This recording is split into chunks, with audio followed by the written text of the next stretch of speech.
20장. 요한복음 20장인가요? 네. 네, 20장이요. 20장 24절부터 31절. 예. 같이 읽도록. 제가 읽고 돌아가면서 읽죠, 그러면. 네. 12 제자 중에 하나로서 디도모라 불리는 도마는 예수께서 오셨을 때에 함께 있지 아니한지라.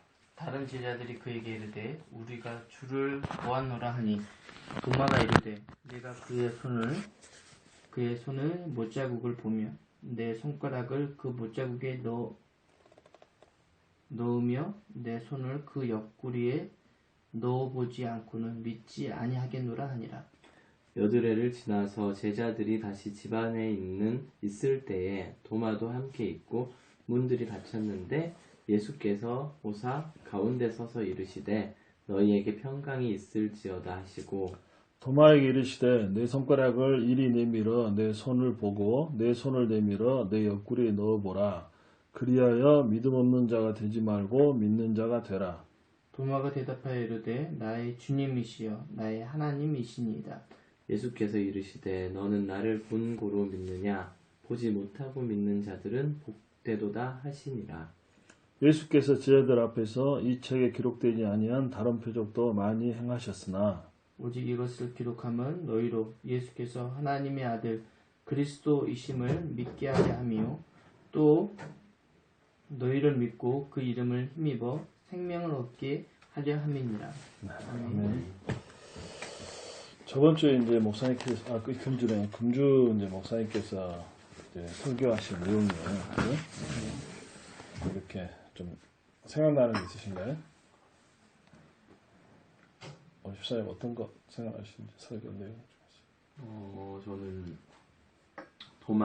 원래 이 내용이 도마의 의심에 대해서 많이 얘기를 했었는데 그 목사님께서 설교를 하실 때는 포인트가 그 의심을 바라보는 게 아니라 도마에 상처를 넣음으로써 도마가 가장 그 요한복음에서 가장 핵심적인 믿음의 고백을 하게 되는 만큼 주님은 그 믿음을 위해 도마에게 그런 일들을 행하신 것도 도마가 그런 믿음의 신앙의 고백을 최고의 고백을 할 수 있게 하게 하심이라고 하신 점이 좀 네, 그렇죠. 미투입니다.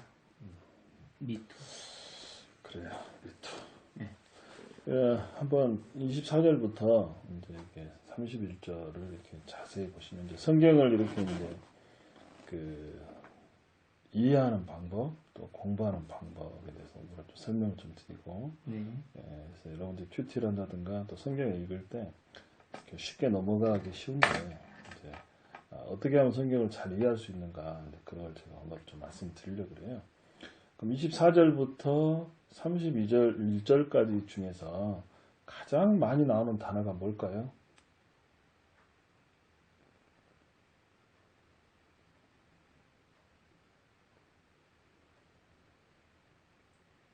도마가 아닐까 싶어요. 도마요? 도마가 몇 번 나온 거예요? 좀 많이 나오는 것 같아요. 그러죠? 예. 또 다른 게 있으신 분? 네. 너가 많이 나. 누가 많이 나옵니까? 지지대는 거 하나 좀 빼고. 열심히 찾았어. 그렇습니까? 뭐냐면 믿음이 나와요. 믿음. 보시면 25절 믿지 아니하겠노라 그죠? 그죠? 다음 27절 보면 믿음 없는 자가 되지 말고 믿는 자가 되라고 말씀하시죠? 다음 29절을 나를 번거로 믿느냐 보지 못하고 믿는 자 이렇게 나오죠? 네. 그다음 31절 보면 그리스도이심을 믿게 하려 함이라 그러죠?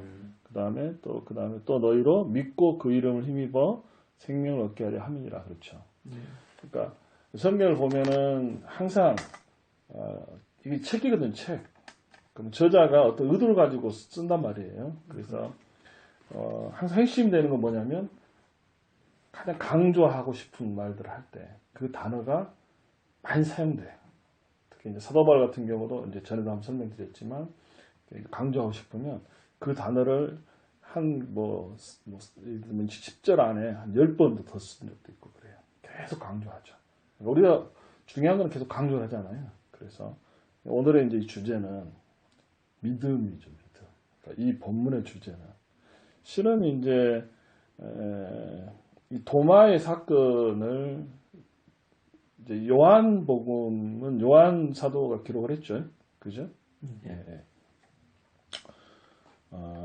요한 사도께서 이제 이 복음을 기록할 때 이 도마에 대한 이 이적이든 이 사건을 기록한 목적이 있어요. 목적. 그걸 이제 찾아내는 게 이제 성경의 핵심이에요, 핵심. 그 가운데서 도마의 사건과 믿음이 무슨 상관이 있는가, 그걸 좀 찾아내는 거죠. 우리 집사님이 이제 방금 말씀하셨을 때, 그 이제 평면적인, 일반적으로 받아들일 수 있는 그런 관점이에요. 일반적으로 성경 읽었을 때 느낄 수 있는 그런 관점이고요. 그걸 좀 더 이제 우리는 이제 더 이면의 것들을 좀 볼 수가 있어야 돼요. 그럼 어떤 걸 보냐면, 도마는 굉장히 합리적인 사람으로 여기 나와요. 도마가 실제 예수님 옆구리에 손을 넣어봤을까요? 넣었을까요? 있을 것 같아요. 정황상 보면 그렇지는 않은 것 같아요. 그죠? 한번 볼까요? 27절 봐보세요. 넣어서 밀어라. 예수님께서 도마에게 말씀하시잖아요. 그죠? 내 손가락을 이리 내밀어 내 손을 보고 내 손을 내밀어 내 거에 넣어보라. 그래야 믿는 자 되지 말고 믿는 자가 되라. 이렇게 했잖아요. 근데 도마가 넣었더니란 말이 없잖아요. 그죠? 실은 없죠. 그죠? 그러니까 도마가 대답하여 이르되 나의 주님이시여 나의 하나님이십니다. 이렇게 이제 고백을 하죠. 그죠? 왜 도마가 하나님 예수 그리스도를 나의 주님 나의 하나님으로 고백을 할 수 있게 됐을까요?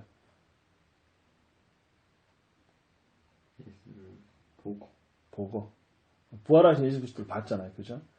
실제 예수 그리스도 부활하셨구나. 본 거예요. 이제 이게 굉장히 중요한 말이거든요. 실은 이제 제일 요한복음의 핵심이 뭐냐면 이 30절, 31절이 이제 요한복음의 기록 목적이에요. 네. 그죠?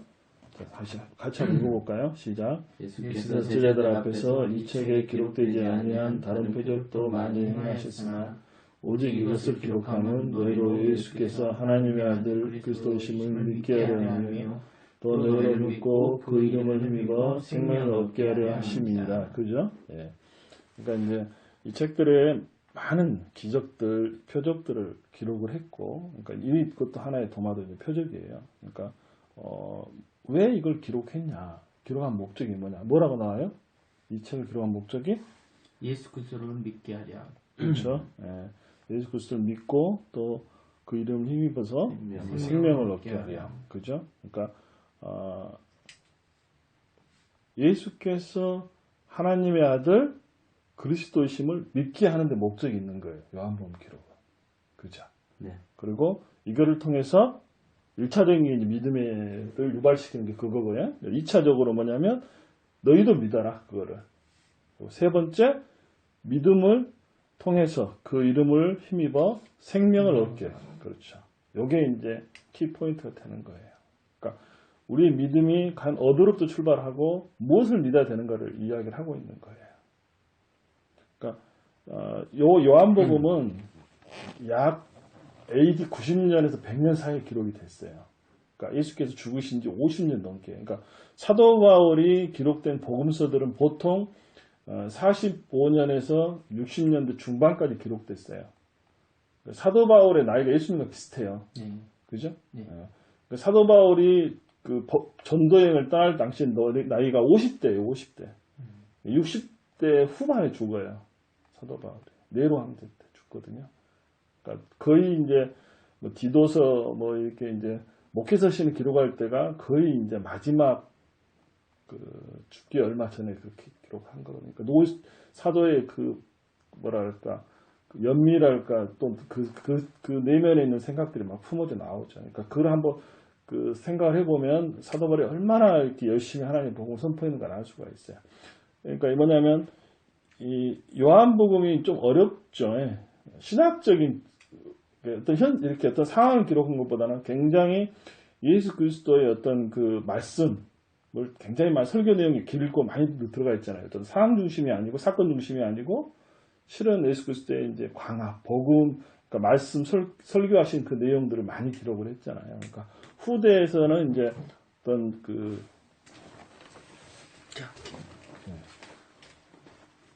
그 사람은 저희 생각.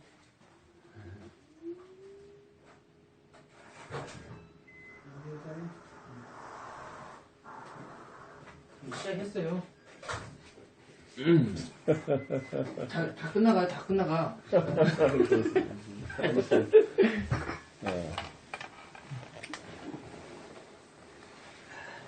그래서 이제 상당히 이제 이 책은 이제 그 요한계시록 빼면 후반기에 기록된 책이에요. 성경 중에서도. 그러니까 굉장히 완성도가 높잖아요. 그죠? 늦게 기록된 책들은. 그래서, 실제는 이제 이런 그 이적과 기사들 또 이런 내용들을 쓰는 데 있어서 실제적으로 이제 우리한테 진짜 중요한 게 무엇인가. 그래서 이제 용어들도 보면 이 요한복음 용어들이 굉장히 뭐랄까 신학적이에요. 일반적인 용어들을 사용하는 것보다는 여기 보시면 뭐라고 하냐면 영생이란 말도 굉장히 많이 이렇게 표현해 나오죠. 또 구원이라는 부분, 또 생명이라는 부분도 이렇게 많이 나와요. 설명들을 굉장히 요한복음을 읽어보면 기독교의 어떤 핵심 진리들을 잘 정리되어 있는 거예요. 그런 게 많이 나와요. 그러니까 다른 성경에 나오지 않는, 삼복음서에 나오지 않는, 공관복음에 나오지 않는 내용을 요한복음은 기록을 많이 했잖아요. 그 내용이 더 깊어요. 그러니까 신학적으로. 그래서 우리가 신앙을 이제 어느 정도 이제 우리가 계속 하나님 알아가는 그런 지식이 이제 계속 쌓여가는데 이제 더 이렇게 이제 많이 저희가 연구하고 봐야 될 책이 뭐냐면 요한복음이에요. 그래서 여러분들이 요한복음을 주의 깊게 보시면 좋아요. 그래서 이 책을 기록한 목적이 뭐냐? 이제 31절에 보면 오직 이것을 기록하면 실은 여기 제일 중요해요. 그래서 요것만 가지고 이제 제가 여러분께 설명을 뭐 1시간 이상도 할 수 있는데 시간상 그럴 수는 없으니까 일단 요거를 한번 좀 보죠. 진짜 중요해요. 오직 이것을 기록하면 이 기록된 게 뭐죠? 성경이죠. 성경. 성경은 너희로 예수께서 하나님의 아들 그리스도심을 믿게 하려 함이에요. 뭐냐면 성경에 기록된 내용이 뭐냐면 예수께서 하나님의 아들이시고 또한 그리스도, 그러니까 메시아시다. 이걸 너희들이 믿어야 된다. 그리고 두 번째로 또 너희로 믿고, 그러니까 이것을 믿고 그 이름이 누구예요? 예수 그리스도 이름. 예수 그리스도죠. 그러니까 하나님의 아들 그리스도 예수 이 이름을 믿는 거예요. 그러니까 그 이름이라는 건 뭐냐면 본질을 믿는 거죠. 본질. 단순히 이름을 말하는 게 아니에요. 그러니까 예수 그리스도의 전 사역, 오신 목적. 그러니까 결론적으로 말하면 성경을 믿는 거예요. 성경 말씀. 그러니까 하나님의 계시된 성경을 믿는 거죠. 그걸 믿고 그 다음에 그 이름을 힘입어서 예수 그리스도를 힘입어서 우리에게 주어지는 게 뭐냐면 생명을 얻게 하려 함이에요. 생명. 그러니까 우리가 지금 살아있어요? 살아있죠. 살아있어요? 네. 왜 살아있어요? 숨도 쉬고. 숨 쉬면 살아있는가요? 그래요. 살아있죠. 우리는 죽어있지는 않잖아요. 그죠? 여기서 말하는 생명이 뭘까요? 영원한 생명. 영원한 생명, 영생, 예. 영원한 생명. 영적인 생명. 실은 이제 성경에서 말하는 보면 예수를 믿지 않는 자는 죽었다 이렇게 표현을 해요. 그죠? 그러니까 살아있는 존재가 아니라 그러니까 성경에서 생명을 표현할 때는 어떤 걸 생명을 표현하냐면 단순히 숨쉬고 살아있다 이 표현을 하는 게 아니라 하나님과의 관계성을 표현을 해요. 생명. 그러니까 왜 그걸 표현하냐면 우리의 생명이 누구로부터 와요? 네, 하나님으로부터 오잖아요. 그러니까 생명의 근원은 하나님이시거든요. 그러니까 생명을 부여받은 우리는 하나님부터 생명을 부여받았잖아요. 네. 그러니까 참 성경에서 말하는 참 생명, 영생 이걸 표현할 때는 항상 하나님과 관계성을 염두에 두고 이야기를 해요. 단순히 살아있다 이렇게 표현 안 하거든요. 왜냐하면 이제 우리가 지금 이제 너무 이제 육체적인 생각들을 많이 해서 그렇긴 한데, 우리가 이제 살아있다라고 표현하지만 우리는 이제 영혼이 있고 육체가 있잖아요. 육체는 죽지만 영혼이 죽어요? 영혼은 안 죽어요. 그러니까 이 땅에 영혼은 믿는 사람, 믿지 않는 사람은 영혼은 없어지지 않아요. 그죠? 그러니까 영혼이 죽지 않아요. 안 죽어요. 없어지지도 않고요. 그러니까 죽음이라는 표현은 단순히 육체와 영이 분리되어 있음을 이야기하거든요.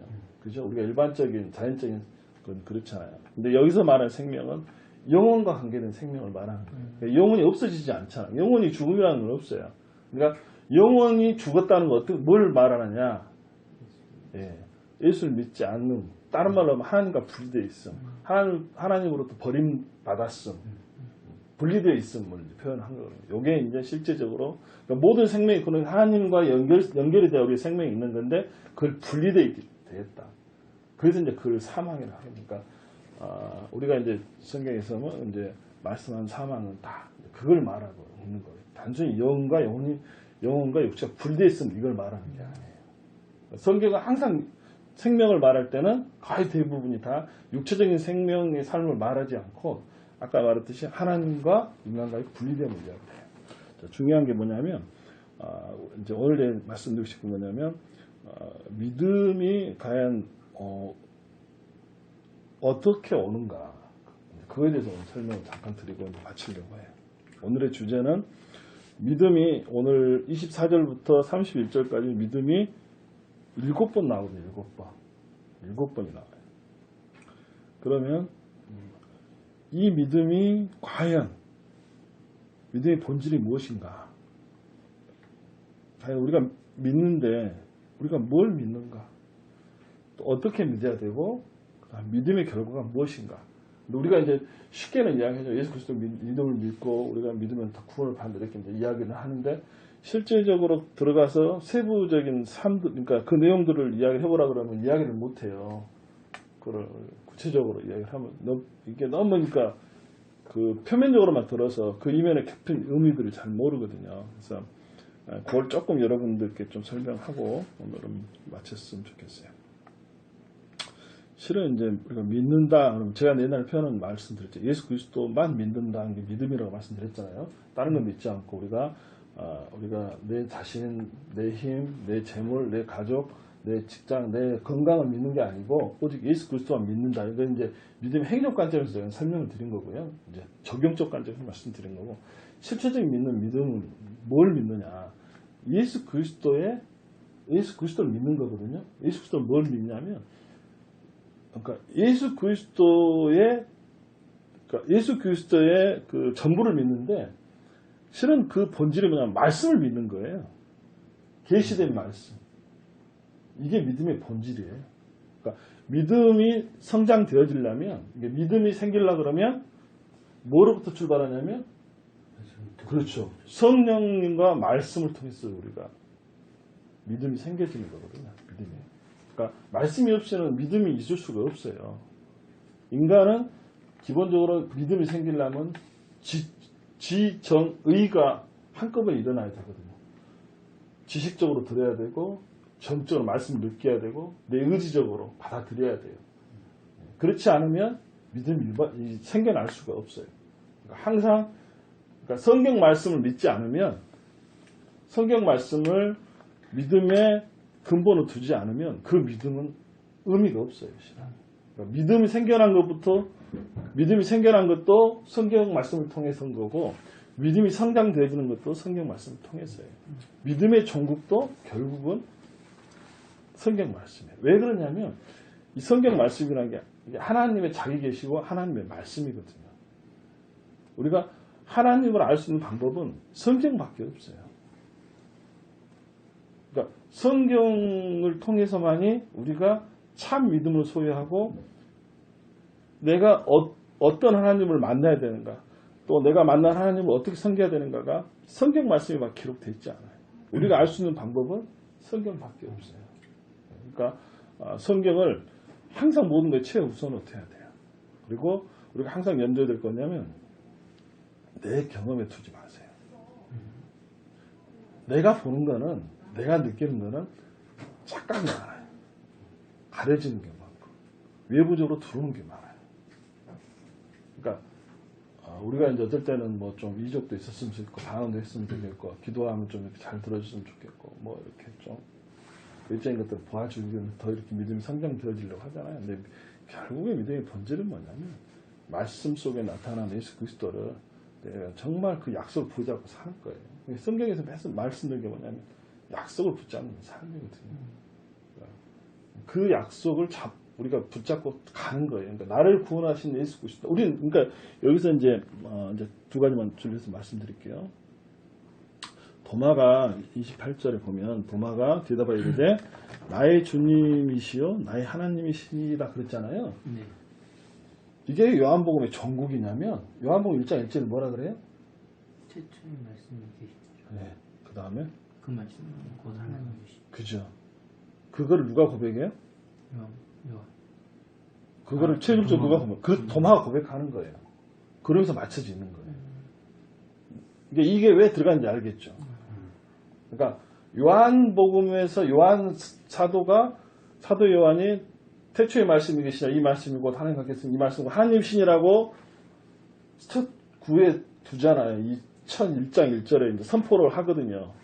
그러고 나서 이걸 누가 고백하냐면 우리 도마, 그러니까 나예요. 나.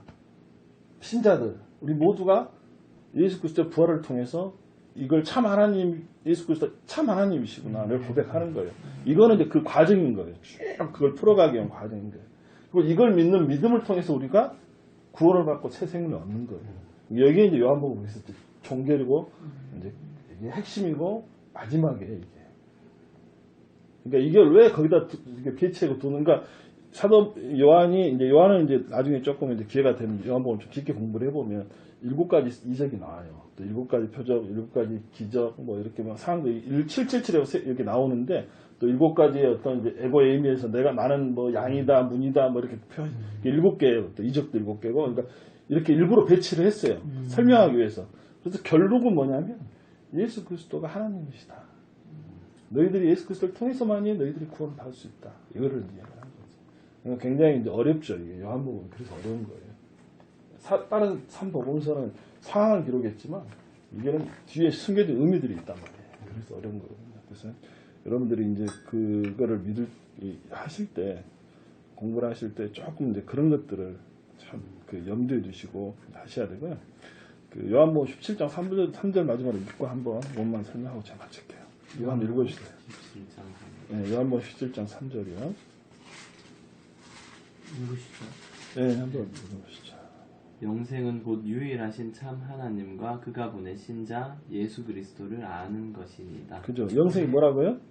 참 하나님과 그가 보내신 자 예수 그리스도를 아는 것이다. 그렇죠. 그러니까 왜 이렇게 표현하냐면 아는 것이 영생일 수 있어요? 왜 아는 게 영생일까요? 그런 거 생각해 보신 적 없어요? 이 말을 저 같은 경우에는 제가 예수를 믿을 때 그냥 어떻게 좀 믿어진 것이 아니라 좀 깊은 좀 그런 경험이 있었어요. 좀 제가 그 고등학교를 다닐 때 이제 선생님을 통해서 전도사님을 알아가지고 말씀을 들었는데 이렇게 해서 믿으면 예수를 믿는 거예요. 내가 예수 믿었구나. 그러고 갔어요. 그 교회를 소개를 받아서 나갔어요. 그런데 교회를 다니는데 제 마음속에 항상 이거 참 이상하죠. 내가 예수를 믿고 구원을 받았는데 항상 죄에 대한 부분이 이게 해결이 안 돼요. 내가 죄인인데 내가 죄인인 게 맞는데 이 죄가 어떻게 하면 없애는 거지? 이런 고민을 하다가 어느 날 제가 찬송을 들으면서 그 찬송 속에 이런 찬송이었거든요. 나를 위해 오신 주님 나의 죄를 위하여서 로마 병정 그들에게 쭉 나오는 그 찬송을 들으면서 내가 죄인이라는 것을 알았는데 내 죄를 용서받을 수 있는 길이 바로 여기구나. 이런 어떤 그런 그 주님을 좀 이렇게 인격적으로 좀 이렇게 만나는 그런 체험이 바로 여기서 나온 그 이런 암이 아닌가 이런 생각이 듭니다. 그렇죠. 이제 여기 영생이를 여기서 이제 요한복음에서만 영생은 영원히 사는 삶을 이렇게 말하는 건 아니고요. 그 영생은 어려운데요. 오는 세상에 참여한 삶을 이제 그렇게 표현한 거거든요. 좀 어렵죠. 오는 세상에 참여하는 삶을 영생이라 그래요. 오는 세상에 뭐가 와요? 예수 그리스도가 새 삶을 가져오는 거예요. 새로운 세상을 가져오는 거예요. 예수께서. 이전에 없었던 새 세상을 가져오는 거예요. 거기에 참여하는 삶, 그게 영생이에요. 실제는 그게 우리나라 번역을 이렇게 한 거거든요. 그게 뭐냐면 하나님의 나라거든. 그러니까 제가 말씀드렸죠. 천국, 하나님의 나라, 영생은 똑같은 말이다. 요한복음에서는 영생을 표현했고, 마태복음에서는 천국을 표현했고, 누가복음에서는 하나님의 나라를 표현했다. 근데 결론은 똑같다 이 말씀이. 그거거든요. 그러니까 실제적으로 모든 것의 중심은 뭐냐면 하나님과 예수 그리스도를 아는 거예요. 왜 알아야 되냐면 이걸 생각해 보면 돼요. 무당이 신문 내림 받아가지고 막 이렇게 이제 이야기를 하잖아요. 그죠? 신문 받아서 이제 제사장이 오직 그 제사장은 그 신하고만 둘이 통화하잖아요. 딴 사람들은 아무 관계가 없잖아요. 그를 통해서만이 신의 존재를 인식하고 알 수 있잖아요. 그죠? 그거와 똑같은 거예요. 예수 그리스도 통해서만이 하나님을 아는 거예요. 그러니까 예수 그리스도를 믿지 않으면 예수 그리스도를 알지 않으면 하나님을 알 수가 없어요.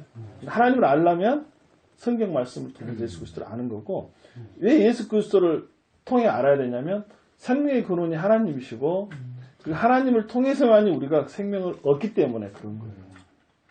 이게 이런 식으로 관계가 다 있는 거예요. 그러니까 이런 것들을 이해하고 성경을 봐야지만이 성경이 보이는 거지 단순히 평면적으로 보면 그게 실제적으로 나하고는 별로 관계가 없는 거예요. 그러니까 실제적인 사람들이 그러니까 믿음의 성장이 기본적으로 되려면 기도를 통해서 믿음이 성장되는 것도 아니고 찬송을 통해서 되는 것도 아니고 봉사를 통해서 그런 것 때문에 믿음이 성장되는 게 아니에요. 기본적인 건 뭐냐면 하나님의 말씀을 통해서 하나님 알아감을 통해서 내 삶이 내 세계관이 바뀌는 거예요. 그게 예수를 담아가는 삶인 거예요. 그래야지만이 믿음이 성장되어지고 항상 자기를 바라보게 되거든요. 성경을 비추어서 나를 바라보게 되는 거예요. 나의 거울인 거예요, 거울. 그러니까 하나님을 바라보는 것이 그러니까 하나님의 영광을 우리가 반사해도 말씀드렸잖아요. 반사체다. 또한 나의 반사체 어디냐면 성경인 거예요. 그를 통해서 나를 보는 거예요. 그럼을 통해서 믿음이 성장되어져 가는 거예요. 그러니까 삶의 원리들을 이제 이런 말씀을 통해서 삶의 원리들을 깨달아 가고 그게 쌓이는 게 뭐냐면 기독교적인 세계관이고 예수 그리스도를 닮아가며 성화예요. 그게 그런 것들을 인식하시고 성경 많이 읽으세요. 마치겠습니다. 기도하시죠. 하나님 아버지를 감사합니다. 도마를 통하여서 또 사도연을 통하여서 정말 예수 그리스도를 알고 하나님을 아는 것이 믿음의 근본이요. 또 우리가 얻어야 될 구원이고 새로운 세상에 참여하는 삶을 우리가 배웠습니다. 아버지 하나님 우리가 이 값진 구원을 늘 감사함으로 우리 삶 가운데 예수 그리스도를 구해내는 우리의 삶들이 될 수 있도록 주의 인도하여 주옵소서. 예수님의 이름으로 기도하였습니다. 아멘. 주기도문으로 예배 마치겠습니다. 하늘에 계신 우리 아버지여, 아버지 이름을 거룩하게 하시며 아버지의 나라가 오게 하시며 아버지의 뜻이 하늘에서 같이 땅에서도 이루어지게 하소서. 오늘날 우리에게 늘 양식을 주시고 우리가 우리에게 죄진 자를 우리를 용서해 주시고 우리를 시험에 빠지지 않게 하시고 악에서 구하소서. 나라와 권능과 영광이 영원히 아버지의 것입니다. 아멘. 고맙습니다.